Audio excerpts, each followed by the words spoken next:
alguns, são grupos que só promovem violência. Para outros, são instrumentos de socialização e uma maneira dos torcedores participarem de decisões que envolvem seus times. As torcidas organizadas de futebol são um tema complexo e cheio de contradições. Nos últimos anos, investigações têm sido conduzidas para apurar a interferência de facções criminosas nas torcidas. Em 2023, por exemplo, um comunicado divulgado pelas torcidas do Corinthians, São Paulo e Palmeiras, pedindo o fim das brigas entre torcidas, levantou a suspeita de ser uma ordem vinda da organização criminosa que domina o estado de São Paulo. Por outro lado, as torcidas organizadas têm tido papel social importante, realizando ações de solidariedade em momentos críticos, como a pandemia de Covid e as enchentes no Rio Grande do Sul. Os grupos antifascistas dentro das organizadas também têm ganhado força.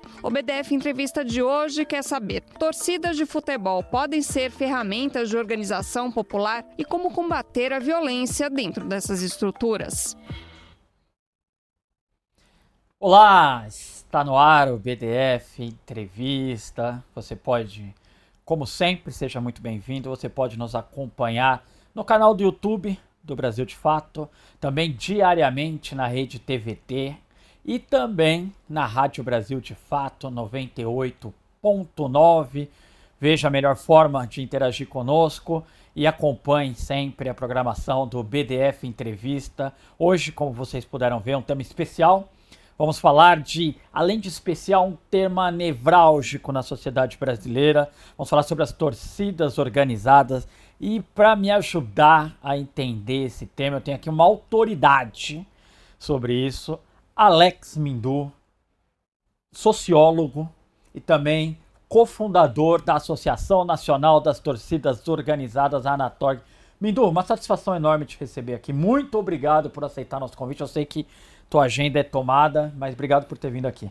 Igor, obrigado pela oportunidade de estar aqui falando desse movimento que eu amo tanto, que são os torcedores organizados. Claro, né, eu tenho um time do coração, que é o Corinthians, mas ver as torcidas nas arquibancadas fazendo festa, o entretenimento, o lazer, né, trabalhando com a juventude brasileira, tem sido aí a minha tarefa nos últimos 20 anos. Então, muito obrigado por essa oportunidade. Legal. Mindu, nutrimos esse mesmo sentimento. Eu tenho um profundo pesar. Quando eu vejo um estádio vazio, acho triste demais. E o segundo é quando eu vejo a arquibancada, ou pelo menos o entorno do mundo do futebol, criminalizando a torcida organizada. E acho que é difícil que esse caminho, muitas vezes, não seja o caminho natural. Eu queria escutar, eu te conheço há pelo menos o vulto, a persona pública há pelo menos uns 10 anos. Sei da tua militância pelas torcidas organizadas. E eu queria escutar de você, se você pudesse fazer uma defesa pública e dizer à sociedade, pudesse convencer as pessoas a repensarem sua opinião sobre a torcida organizada, por onde você começaria? Igor, modesta parte, as torcidas, elas são um instrumento de inclusão geral para a juventude brasileira. Nós estamos falando de um movimento composto por mais de 3.800.000 pessoas a nível nacional, que abre as portas, né, para a juventude periférica, e nesse abrir de portas oferece oportunidades voltadas para a questão da prática esportiva, questão cultural e, acima de tudo, né, a respeitabilidade perante a questão das instituições que esses jovens estão participando, estão passando.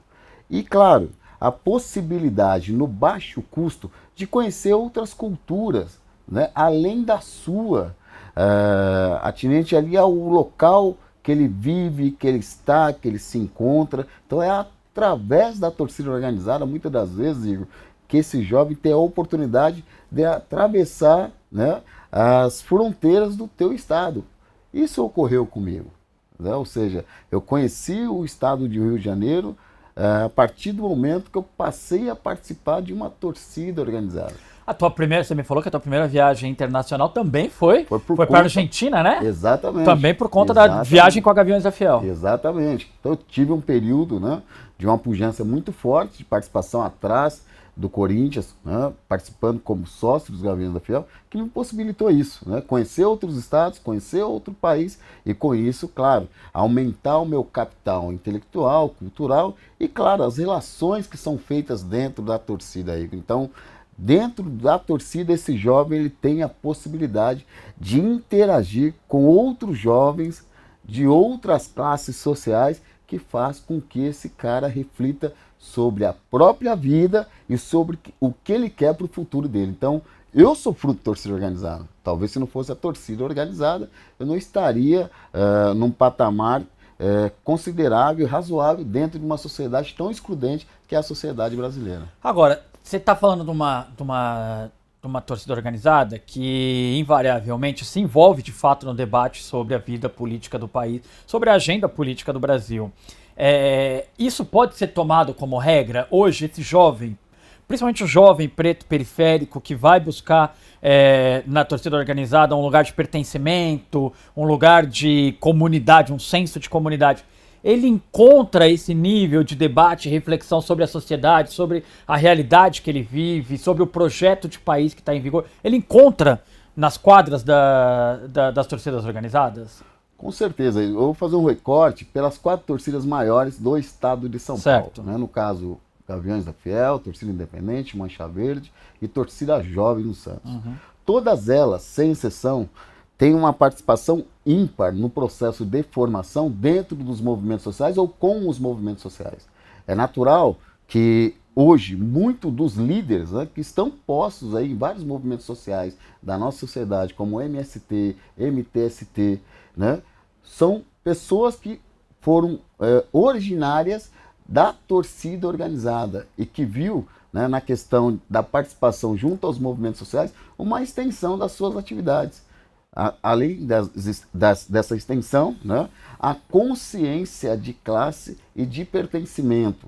Então a torcida, de fato, ela é uma baita porta de entrada para que esse jovem tenha um entendimento da sociedade na qual ele pertence. E aí, claro, né, vai das manifestações no que diz respeito à situação dos seus respectivos clubes, vai das manifestações no que diz respeito ao direito de torcer dentro e fora das arquibancadas, com seus apetrechos, faixas, bandeiras, seus instrumentos, e vai, né, também da participação desse jovem passar a participar politicamente da vida ativa do seu clube. Então isso traz para esse jovem, sim, não só uma consciência de classe, mas também uma consciência política, né, progressista, no sentido de busca por justiça na nossa sociedade. Agora, onde que entra Mindu? Gente, é Alex Mindu, mas eu conheço como Mindu. Então, vocês escutarão durante todo o programa eu chamá-lo de Mindu, porque ele é popularmente, inclusive, conhecido como Mindu. Mindu, agora, onde que entra o componente da violência? Porque, assim, podemos defender a organização como uma organização, um espaço onde a juventude se organiza, onde a juventude manifesta suas crenças sociais, culturais, mas o componente da violência ele não pode ser negado. Nós não podemos fechar os olhos porque acontece. Nós vemos com frequência cenas brutais nas ruas, né? O que para você explica o componente da violência? Que assim, gente, não é uma realidade brasileira, é uma realidade mundial. A violência entre torcedores organizados já vem desde os hooligans na Inglaterra. O que explica que os torcedores organizados, a partir do amor pelo clube, eles tenham a violência como um argumento? Eu vou te explicar em 3 partes, né? A primeira parte é que você está lidando com a questão de um esporte que nutre um sentimento quase que patológico mesmo, de fato, que é o futebol. Ou seja, as pessoas elas sofrem por conta da questão dos seus clubes. As pessoas elas mudam o teu temperamento, o teu humor, inclusive no seu dia a dia de trabalho, mediante o resultado do teu clube. Eu passo por isso até hoje, eu não sei se você passa muito. Também. São Paulo me fez sofrer muito nos últimos anos. Eu tenho pouco cabelo por causa disso. Mas eu tenho certeza, né? Eu passo, você passa e os telespectadores também passam por isso, né? Sobretudo quem acompanha o seu time no dia a dia. Então é uma questão patológica, tá certo? A segunda questão é que o reflexo nas torcidas organizadas é um reflexo real do que ocorre na sociedade brasileira, né? Ou seja, se a sociedade ela passa por opressão, Se a sociedade passa por um processo de desemprego, se a sociedade passa por um processo de não acesso a serviços essenciais, tem um reflexo real para dentro da torcida organizada que reverbera na questão da ação violenta, né? Agora, nós estamos falando, Igor, de um movimento que tem 3.800.000 pessoas.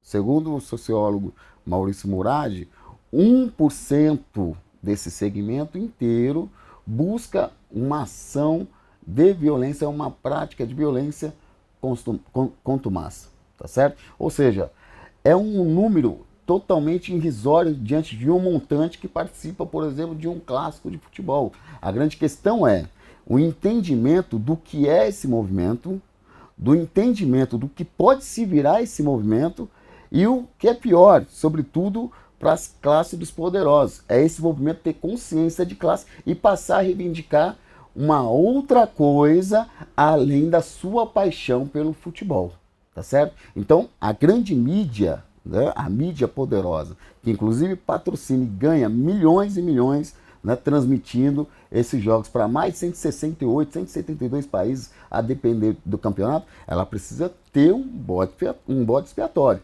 E o bode expiatório é justamente isso. As pequenas imagens ou os pequenos acontecimentos dando um processo de grandeza no sentido de criminalizar esse movimento. Porque eles sabem que boa parte dessas torcidas, como eu falei para você, sobretudo essas 4 maiores do estado de São Paulo, são torcidas que cresceram num período ditatorial. São torcidas que têm uma ligação muito forte com os movimentos sociais e, sobretudo, com os partidos de centro-esquerda. Agora, você imagina você ter esse montante, fazendo um recorte no estado de São Paulo, que deva dar em torno aí de 700 a 1 milhão de pessoas, canalizando, né, politicamente, ou reivindicando, ou contestando qualquer tipo de arbitrariedade de uma prefeitura, ou do próprio governo do estado. E as torcidas deram exemplo disso no período pandêmico.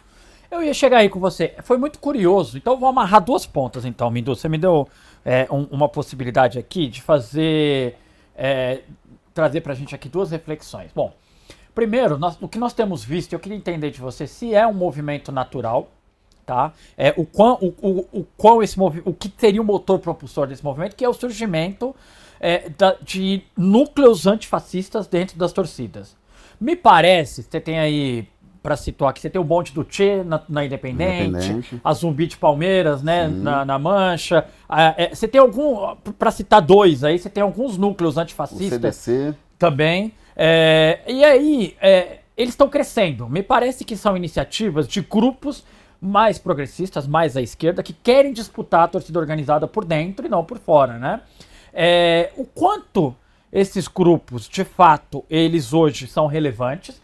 Eu queria, para quem nos escuta, é importante dizer, as torcidas organizadas protagonizaram a retomada das ruas durante a pandemia, né, Mindu? Sem dúvida. As primeiras manifestações contra o governo de Jair Bolsonaro, as atrocidades cometidas pelo governo de Jair Bolsonaro, ali em 2021, quando a população estava reclusa em casa, parte das torcidas organizadas, acho que é mais justo até dizer que os núcleos antifascistas tomaram as ruas em São Paulo para protestar contra o Jair Bolsonaro. Estou equivocado? É isso? Não. Foi isso mesmo, Igor. E te digo mais.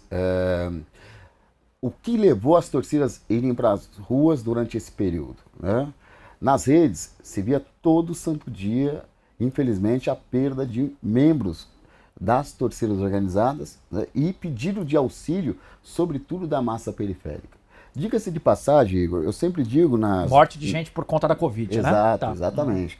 Diga-se de passagem, eu sempre digo que é o seguinte, as torcidas, o movimento torcida organizada, é o primeiro movimento a dar uma resolução para uma problemática social que surja, né? Seja no período pandêmico, seja em período de desastres, né? Ou seja em período de catástrofe. Te dou vários exemplos. Quando caiu um prédio ocupado no centro de São Paulo, Largo do Paissandu. Ocupação do MTST, né? Ocupação do MTST. A primeira instituição a estender literalmente a mão e dar uma resolução para aquele problema imediato foi a torcida independente que estava instalado ali no Largo do Paissandu. A sede da torcida independente é na Galeria 24 de Maio. Aí você me pergunta, Mindu, mas como? De que forma? De que maneira? Primeiro, socorrendo quem estava ali soterrado.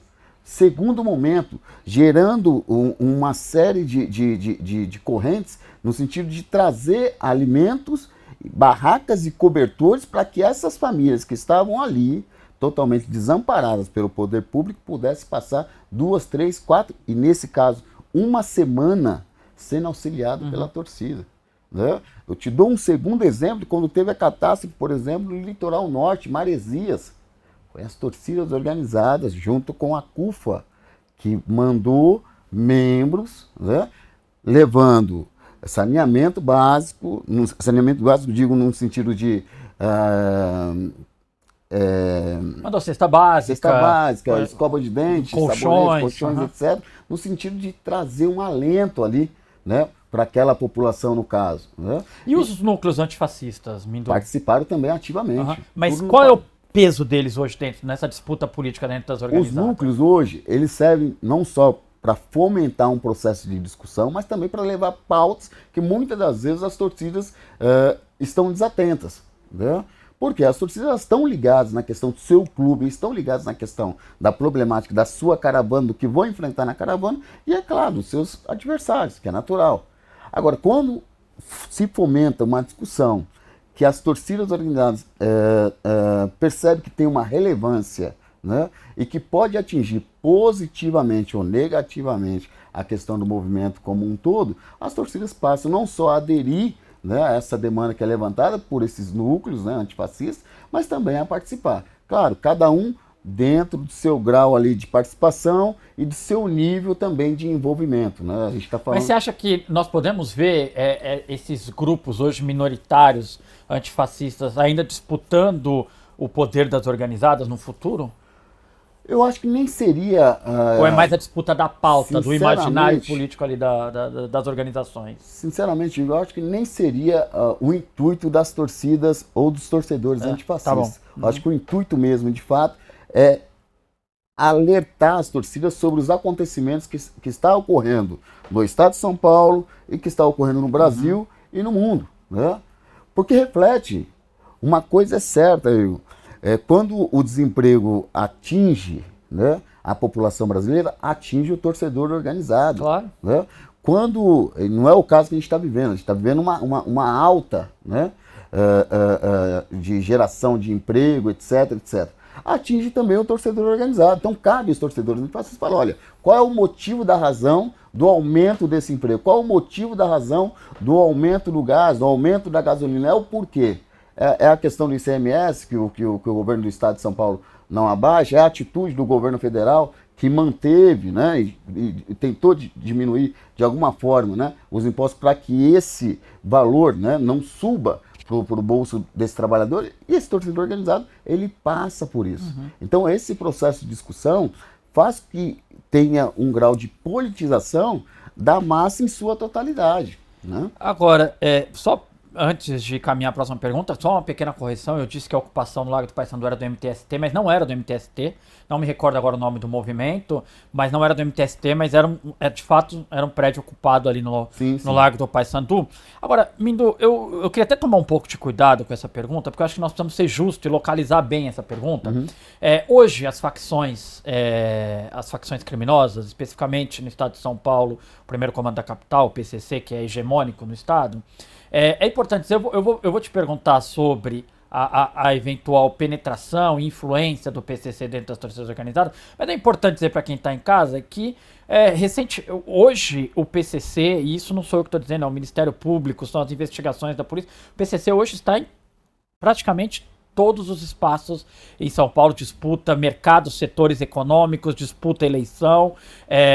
Nós vimos recentemente na Operação Carbono que o PCC tem endereços muito bem cravados na Avenida Faria Lima, em São Paulo. Então agora, feita essa, para que não pareça que estou reproduzindo um discurso de criminalização por conta da pobreza, Mindu, queria saber de ti, hoje, há investigações que mostram o envolvimento do PCC com algumas torcidas organizadas. Em que pé está isso? E como isso é tratado internamente por vocês na Torg? Veja bem, o PCC é uma realidade que está posta. Não tem como a gente negar. Né? alguns acontecimentos que teve, por exemplo, no norte do país, no nordeste do país, teve a intervenção do crime organizado no sentido de buscar o não conflito entre os torcedores. Haja visto o que ocorreu no estado do Ceará, em que os presidentes das torcidas do Fortaleza e da torcida do Ceará foram destituídos do cargo. Após um conflito de rua entre as duas torcidas. Entre as duas torcidas. O nosso trabalho quanto Anatori é colocar para os torcedores que as cidades como um todo, sobretudo as cidades metropolitanas, né, as grandes cidades metrópoles, né, elas são muito bem vigiadas, muito bem equipadas com câmeras, né, que irá sim identificar e punir esse torcedor ao rigor da lei. Ou seja, colocando de uma forma muito aberta para esse associado, para esse torcedor não associado, né, que o conflito não vale mais a pena. E tem muitas pessoas, infelizmente, pagando um alto preço, né, do ponto de vista de ser privado da sua liberdade, né, dentro do sistema prisional, tá certo? Agora, quando se tem, né, uma facção que está nas ruas e avenidas, né, das diversas capitais do nosso país, né, esses torcedores, eles não estão parados em um único só lugar, eles também circulam e têm acesso à informação desses segmentos que está posto na sociedade.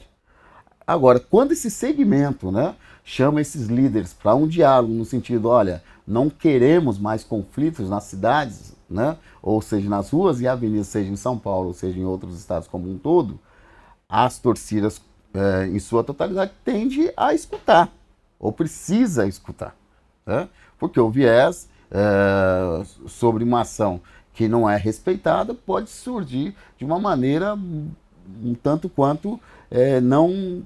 A resposta pode ser violenta. Exatamente, não tanto quanto legal. Agora, tem uma questãozinha que a gente sempre rebate a grande mídia, né? Quando fala o seguinte, olha, as facções estão dentro das torcidas organizadas. Né? A Anatori, né, eu particularmente sempre menciono, não. Dentro das torcidas organizadas estão os torcedores, a família desses torcedores, muito entretenimento, muito lazer, muita geração de cultura, muita geração, sobretudo, do quê?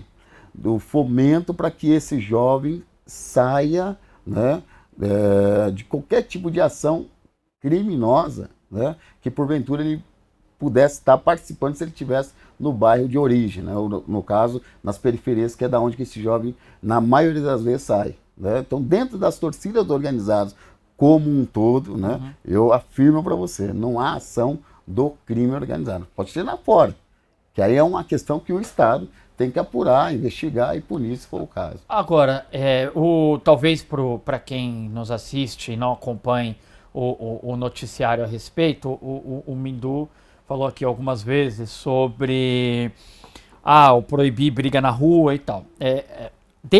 Me corrija se eu estiver errado, desde 2018 existe o chamado Salve das Facções, né?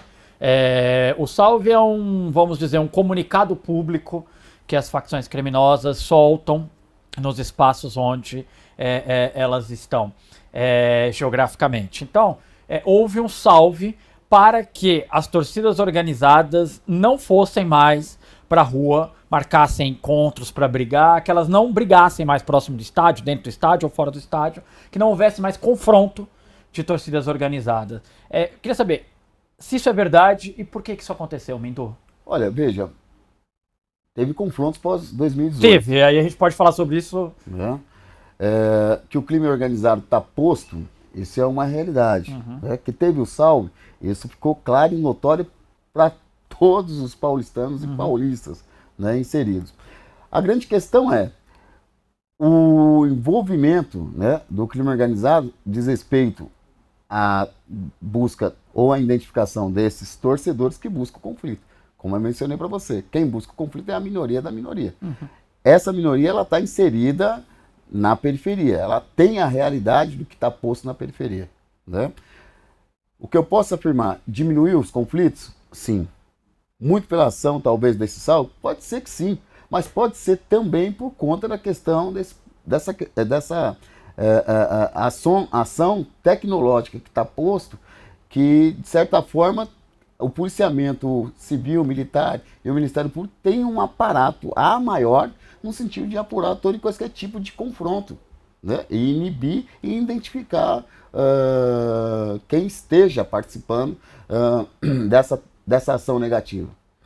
Agora, claro, um salve como esse tem um reflexo não só para as torcidas organizadas, tem um reflexo para dentro da própria sociedade. Né? A gente também não pode tapar o sol com a peneira. Né? Agora, no sentido de, olha, por conta desse único salve, né, as torcidas pararam de adentrar nos conflitos, né, não, seria um pouco de exagero nesse sentido. Eu acho que as torcidas também têm buscado uma conscientização e um entendimento quanto à instituição na qual elas representam. Né? E aí não é só a representatividade, Igor, é o que elas geram, né, de emprego, o que elas geram do ponto de vista econômico para a cidade, como a cidade de São Paulo, né, e o que elas geram, sobretudo, nessa movimentação de uma juventude que vai buscar lazer e entretenimento dentro dessas instituições. Agora, Mindu, você é a favor, eu sei que tem um debate colocado, inclusive dentro do Ministério Público, sobre a conduta quando ocorrem essas brigas. Vou citar aqui um exemplo, Cruzeiro e Palmeiras, né? A torcida do Palmeiras, a Mancha Verde, e a torcida do Cruzeiro... Máfia Azul. Máfia Azul. Bom, Fernão Dias, houve uma batalha campal lá na Fernão Dias. O Jorge, presidente da Mancha Verde, está preso e deve pegar uma condenação altíssima. A Mancha Verde ficou um tempo sem entrar no estádio, Gaviões já ficou um tempo sem entrar no estádio, a Jovem Flá ficou quase 2 anos sem entrar no estádio agora recentemente. Você é a favor que as torcidas organizadas, o CNPJ, pague pelas condutas ou que as condutas sejam individualizadas? Igor, eu tive a oportunidade de ocupar a diretoria nacional da Secretaria Nacional do Torcedor do Ministério do Esporte. Um dos debates que a gente travou nas várias audiências públicas que teve no Congresso Nacional foi justamente a separação CNPJ e CPF. Certo. Dentro da minha opinião, esse torcedor que comete um ilícito, ele precisa ser identificado e punido ao rigor da lei. Tá? O CNPJ, ele segue todo um crivo, Igor, toda uma dinâmica, né, para estar dentro do estádio, né, e para sair também. Então, ou seja, você tem uma reunião prévia ao clássico. Dentro dessa reunião prévia é discutido os caminhos que são feitos pela torcida A ou pela torcida B, né, da onde tem as maiores concentrações e quais os caminhos que essas maiores concentrações vão desbravar, sobretudo numa cidade como a nossa, tá certo? Agora, quando ocorre qualquer tipo de ilícito, a nossa cidade, ou as grandes metrópoles no país como um todo, ela tem possibilidade sim de identificar, como já está ocorrendo, né, esse mau torcedor, né, que eu sempre digo o seguinte: o que ocorre no raio acima de 5 quilômetros do estádio, né, a gente não pode atribuir à torcida organizada. A gente pode atribuir a gangues, pessoas, indivíduos, etc. A torcida organizada não. Né? A torcida organizada ela segue uma dinâmica estabelecida dentro do batalhão da Polícia Militar, na qual está ali participando o delegado do DEGRAD, no caso, o Dr. Jorge Saad, o Ministério Público, tá? As torcidas organizadas, né? E o próprio batalhão. E que assinam um termo de compromisso sobre esse clássico. Quem usa metrô, quem usa ônibus, quem vai pela Radial Leste, quem vai pela Marginal, né? Então acho que seria, e está sendo, né? Sempre será um erro você penalizar o coletivo, sempre será um erro você penalizar as instituições justamente dessa forma que eu acho assim muito pobre, né? Tira a faixa, tira a bandeira, tira a bateria, tira os utensílios aí, que as torcidas precisam, né, para exercer as suas festas dentro dos estádios. Eu sempre digo nos debates e nas entrevistas que as torcidas elas têm que ser fortalecidas pelo poder público, sobretudo no sentido de que elas tenham sim mais e mais liberdade de poder exercer as suas festas nas arquibancadas. Se você me perguntar aí o que diminuiria, né, mais ainda, Mindu, esse 1% de torcedores que vai buscar o conflito nas ruas e avenidas numa cidade como São Paulo. O que diminuiria é justamente isso, a competição sadia nas arquibancadas, dando liberdade para que essas torcidas organizadas possam exercer a tua funcionalidade. Assim, você é a favor ou contra a torcida única? Eu sou totalmente contra essa política de torcida Cara, nós que única vivemos o futebol, no estado de São Paulo. nós que vivemos o futebol na década de 90, começo dos anos 2000, é um espetáculo você ver um Morumbi. Eu nunca vi, por exemplo, a Arena do Corinthians dividida ao meio com duas torcidas disputando aquele ecossistema, sabe? Disputando aquela atmosfera. Era um espetáculo. Hoje em dia consagrou-se o modelo da torcida única e parece que é irredutível essa situação, né, Mindu? Igor, a Anatorg ela passou a discutir e a fomentar esse debate a nível nacional e hoje nós temos, né, a política de torcida única em 7 estados da federação, que é um absurdo, né? Você tolir um torcedor de poder contemplar o seu clube do coração dentro do estádio sobre a justificativa de violência. Como eu mencionei para você, Igor, as grandes capitais do nosso país, as 27 grandes capitais do nosso país, elas estão muito bem equipadas com câmeras de reconhecimento. Os estádios acima de 20 mil torcedores, né, no caso, tem uma obrigatoriedade de ter ali a facial no sentido de identificar esse torcedor, se ele tem problema com a justiça ou não. E há mais de 10 anos já não ocorre, sobretudo aqui no estado de São Paulo, conflitos dentro dos estádios.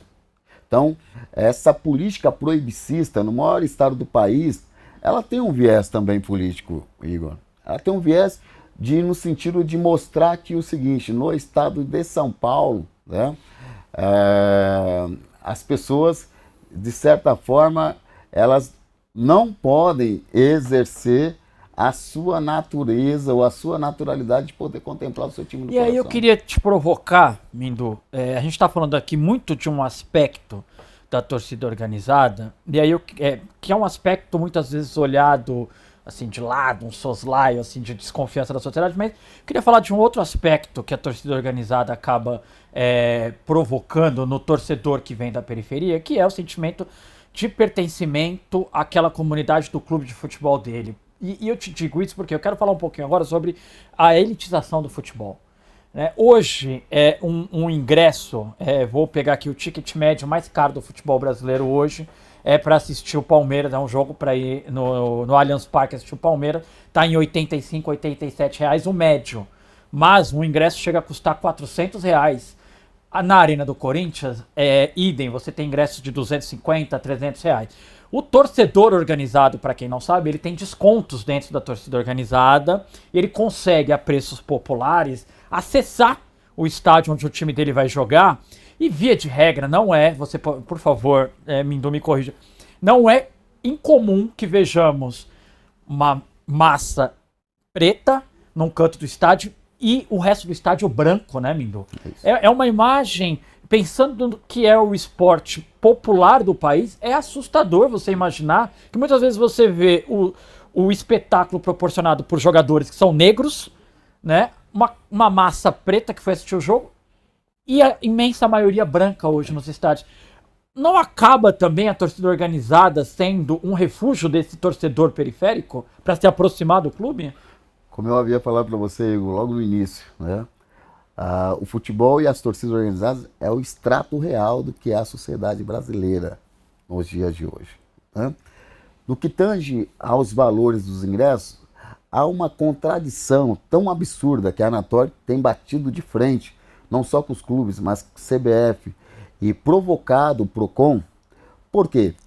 Você tem um campeonato, né, que é um produto. O Campeonato Paulista é um produto, o Campeonato Brasileiro é um produto, a Copa do Brasil é um outro produto. Só que dentro desse mesmo produto, você tem os clubes, né, que no primeiro momento você tem uma venda do ingresso a um valor e no segundo momento, ao prazer do dirigente ou do clube, ele aumenta. Eu vou traduzir o que o Mindu está dizendo. Né? O time tá ali na fase de grupos da Libertadores, jogando contra o Cienciano em casa, é 60 reais. Passou para a semifinal da Libertadores, é 200 reais o ingresso. Exatamente. Né? Só que o produto é o mesmo. Qual é a nossa tese?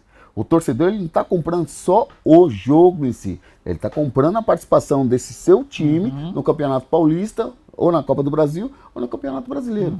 Agora, é inconcebível o torcedor pagar, por exemplo, na Arena Corinthians, um torcedor organizado pagar em torno de 40 a 50 reais no seu ingresso, né, jogando contra o Novo Horizontino, no mesmo campeonato, eu quero frisar isso aí, tá? E no jogo de volta, na cidade de Novo Horizonte, esse mesmo torcedor pagar o dobro, ou até mesmo 3 vezes mais. Então a nossa luta é, primeiro, para que haja uma equidade no valor dos ingressos, seja estaduais, seja nacionais. Né?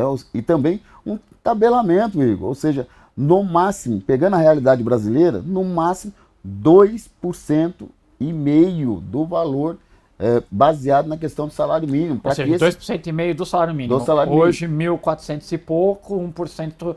Ou seja, o ingresso não poderia passar aí de 40 a 30 reais. É isso, desculpa, fiz a conta errada. Para que esse torcedor, sobretudo o periférico, tenha acesso ao maior esporte popular do nosso país. E isso não ocorre. E deveria acontecer. Esse debate está sendo posto. Está sendo discutido nas audiências públicas, no Congresso Nacional.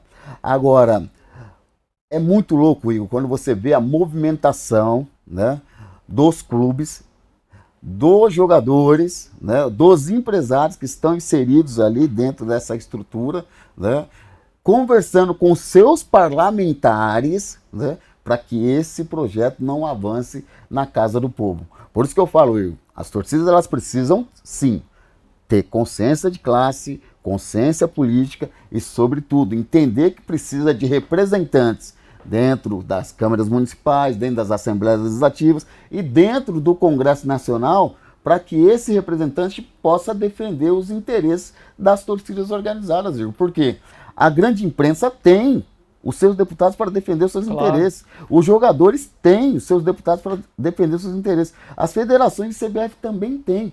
Por que o movimento que tem 3.800.000 pessoas não tem 2, 3, 4, 5 representantes na Câmara dos Deputados para defender o interesse nosso? Claro. E aí vai desde preço de ingresso a direito à festa nas arquibancadas sem restrição. Ô Mindu, eu tenho uma impressão, registros, você vê muitas vezes algumas faixas reclamando do valor do ingresso, da elitização do estádio.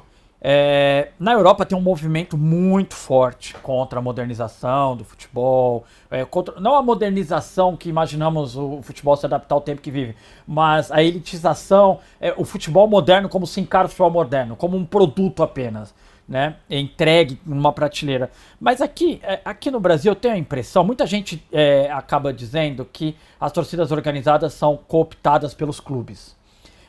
Eu não vejo, e eu não sei se esse é o motivo, queria discutir sobre isso, eu não vejo as torcidas organizadas de fato empreendendo uma batalha contra o valor do ingresso, contra essa elitização do futebol. Por que isso acontece? Por que a gente não vê a torcida organizada no front mesmo contra, parando a entrada, hoje ninguém vai entrar? Nós já vimos muitas manifestações desse tipo no futebol brasileiro, né? As torcidas se recusam a entrar no estádio, o estádio fica vazio, influenciando economicamente o clube, né? Por que a gente não vê a torcida organizada de fato pegar essa bandeira? Veja aí, é um viés de mão dupla aí. Por que eu digo que é um viés de mão dupla? As torcidas elas sentem o peso, né, do Estado, sente o peso das federações e da CBF, no que tange a sua liberdade de torcer dentro dos estádios e no que tange a questão do acesso aos ingressos. Tá? Só que tem uma questão que diz muito ao fato, né, dos nossos políticos, sobretudo os políticos de centro-esquerda, entender esse movimento que envolve as torcidas organizadas e os torcedores em sua totalidade. Né? No campo da esquerda, de centro-esquerda a nível Brasil, né? Nós temos uma deficiência no sentido de não ver essa centro-esquerda defender o futebol ou o esporte como deveria, como ocorre, por exemplo, nos países, ou em alguns países da Europa. E é engraçado você dizer isso, porque é fruto e é herança daquela ideia de que o futebol aliena o povo, havia uma intelectualidade de esquerda que colocava o futebol num lugar menor como manifestação popular. Exato. Né? Ou que a torcida organizada não dá voto. Mas eu falei, aliás, isso eu não falei para você, Igor. Vou tomar não tô aqui a liberdade, de nada. né? Só que hoje não. Hoje as torcidas provaram que elas têm votos, que ela tem organicidade, né?